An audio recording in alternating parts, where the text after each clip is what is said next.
Germaniyada sizlar ham menga o'xshab ahmoq bo'lmanglar. Xo'p, kecha Aldi kartinkaga bordim va o'sha yerda savdo oziq-ovqat olmoqchi edim. Eshigidan kirib ketyapsam, ikkita ayol keldi, qizlar, biri 30 yoshli, biri 25 yoshli atrofida.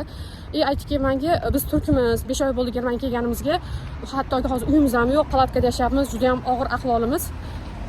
Va даже uyda yegan nonimiz yo'q. Iltimos, sandan pul so'ramoqchi emasman. Yegani bir narsa olib ber dedi. Men endi uyda noni ham yo'q ekan, hech narsa yemagan bo'lsa deb, xo'p, mayli dedim.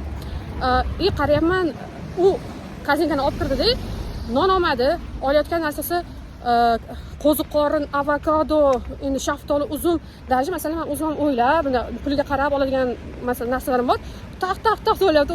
Men o'yladim, bu meni juda katta bozor qilib beradi deb o'ylayapti shekilli deb qarasam, ichida ana asosiy non, un, yog' yo'q, hech narsa. Keyin menga turkmiz deganda, turkcha gapirmayapti, boshqa tilda gapiryapti. Eng qizig'i, bir mahal go'sht oldiga borsak, go'sht bilan chicken tovuq olyapti-da. O'sha payt men to'xta dedim, sen musulmonmisan? Emasmisan turk bo'lsang?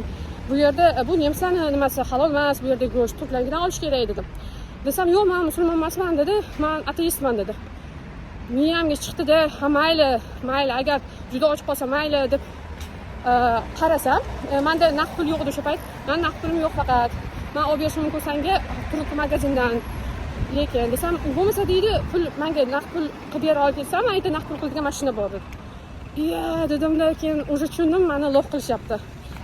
Undan ham qizig'i, o'sha payt men Aldiga bakalashkalarimni olib bordim, uyda yiqqan. Germaniyada bir 40 tala bakalashka olib borsangiz, agar o'shaning puliga yog', un, masalan, kartoshka, eng zarur narsani olishga yetadi va даже 2-3 kun tirikchilik qilish mumkin Germaniyada oddiy bakalashka yig'ibdi.